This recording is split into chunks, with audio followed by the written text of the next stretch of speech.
Lalu bagaimana kabar reforma agraria saat ini, Pak? Di tengah wabah COVID-19?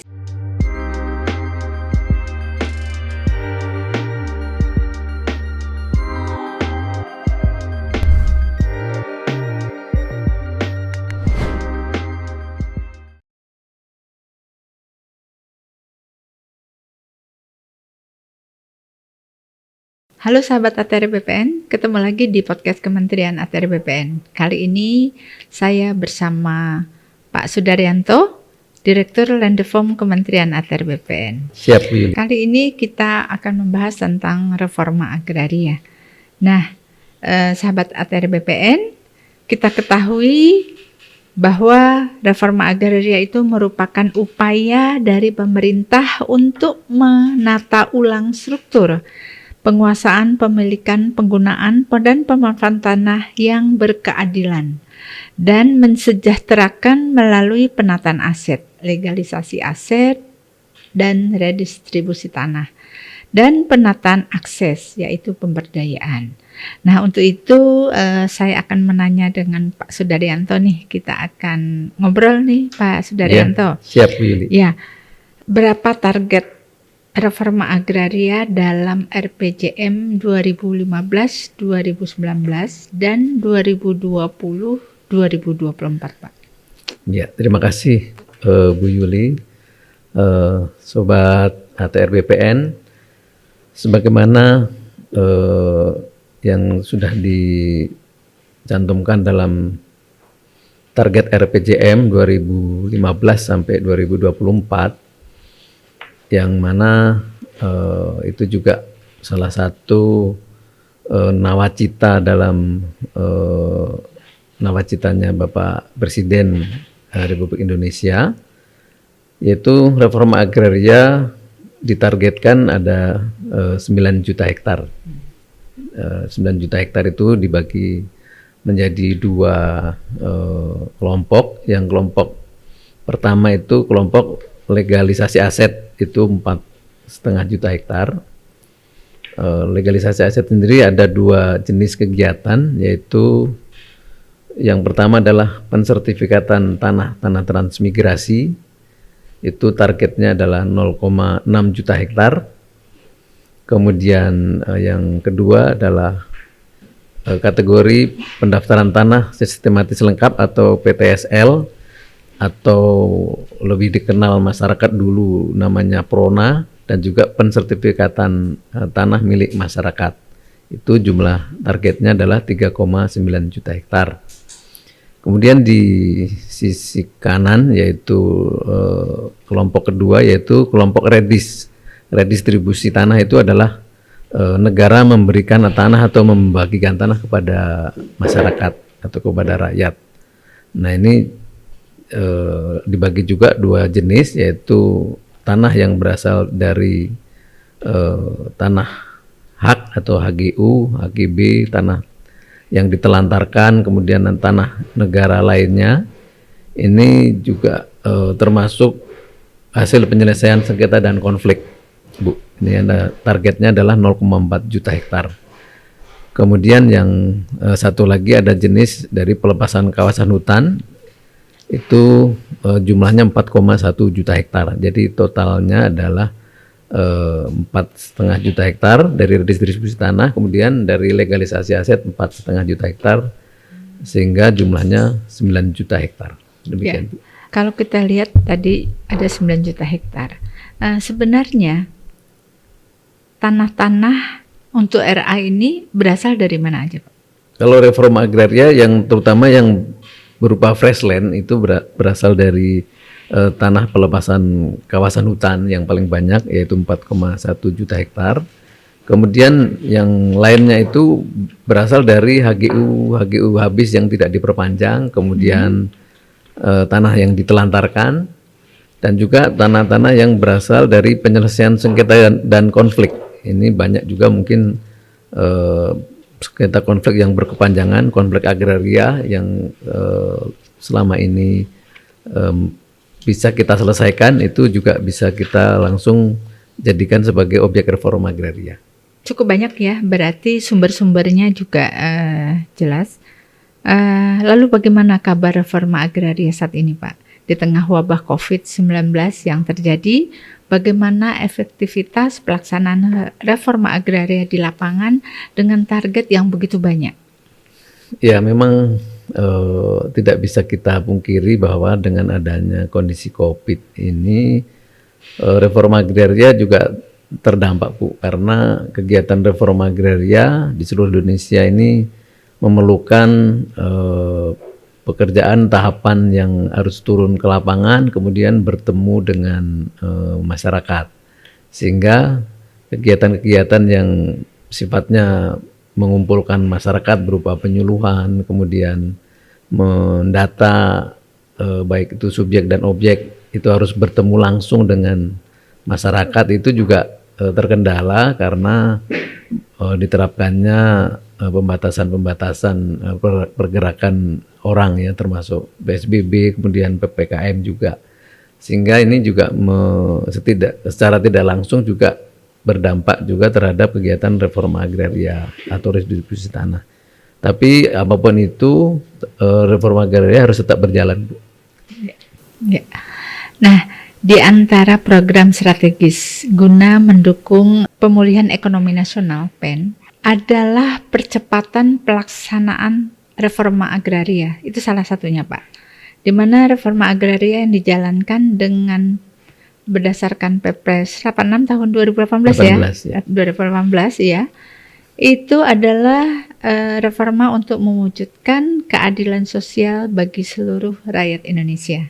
Nah, itu kira-kira implementasinya seperti apa, Pak? Baik, Bu. Memang sekarang ini reforma agraria sedang kita gencarkan lagi, sedang kita bangkitkan lagi, yang diantaranya dengan beberapa kegiatan atau strategi baru, yang mana yang pertama kita dengan sistem menjemput bola objek reforma agraria, Bu, dengan adanya pilot project menjemput bola untuk kegiatan pelepasan kawasan hutan dari hutan produksi konversi yang tidak produktif. Nah, ini sedang kita inisiasi bekerjasama dengan World Bank, ada di 4 provinsi, yaitu di Kalimantan Barat, Kalimantan Tengah, kemudian Kalimantan Timur, dan juga di Sumatera Selatan. Kemudian yang kedua, ditetapkannya reforma agraria sebagai major project oleh pemerintah, yaitu diinisiasi oleh KSP, Kepala Staf Presiden, kemudian disupport oleh kementerian lain, yaitu Kementerian Bappenas, Kementerian Kemenko Ekonomi, dan juga Kemenko Marves. Nah, ini program major project reforma agraria dalam rangka penyelesaian sengketa konflik agraria, Bu. Ini juga mendukung untuk percepatan reforma agraria. Ya, Pak, kalau kita dengarkan tadi bahwa ada pilot project yang dibiayai oleh anggaran Bank Dunia. Itu tadi hanya 4 ya, Pak? Bukan 7 provinsi? Untuk reforma agraria 4, Bu. Oh, hanya 4 ya. Kalau untuk reforma. Nah, terkait dengan ini, Pak, kendala apa yang dihadapi dalam pelaksanaan reforma agraria dan bagaimana solusinya? Ya, memang suka dukanya dalam pelaksanaan reforma agraria ini memang yang ada beberapa juga, Bu, ya, di lapangan kita temui kendala.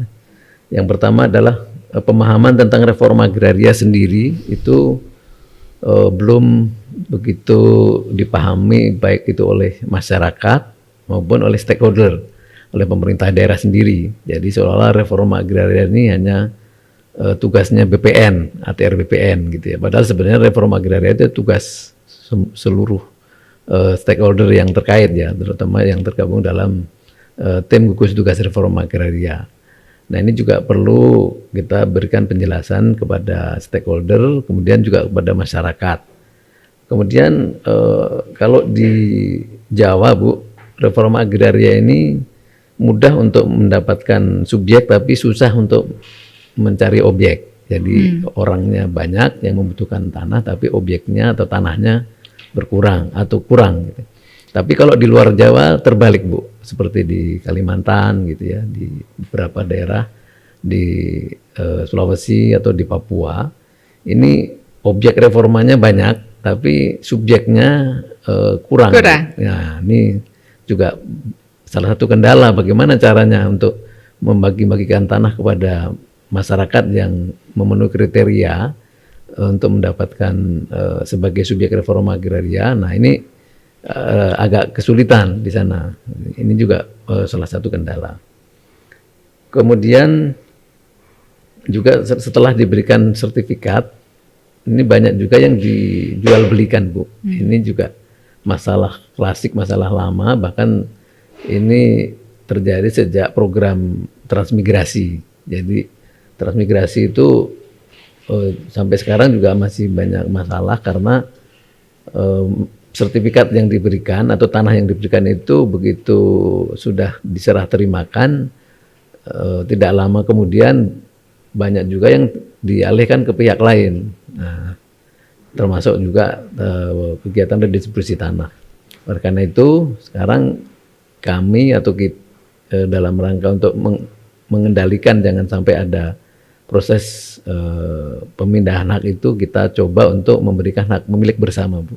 Jadi tidak berikan sertifikat kepada orang per orang, namun kepada kelompok. Jadi hak sertifikatnya satu tapi namanya banyak gitu Bu. Jadi sehingga tidak mudah seseorang itu akan mengalihkan gitu. Ini pemberian sertifikatnya itu satu hamparan berarti? Iya. Jadi bukan per persil ya? Iya, satu hamparan. Jadi dan ini mungkin sangat efektif. Dimulai kapan ini Pak dilakukan? Sudah kita mulai, ini tahun kedua Bu. Ini tahun kedua sudah ada beberapa daerah yang sudah kita berikan dan masyarakatnya juga mau karena dia ingin tanahnya itu betul-betul bermanfaat gitu ya. Kalau begitu dapat terus dijual akhirnya uangnya habis. Tapi kalau tanahnya itu diusahakan dengan baik dan secara kelompok bekerja sama, itu mungkin akan lebih efektif.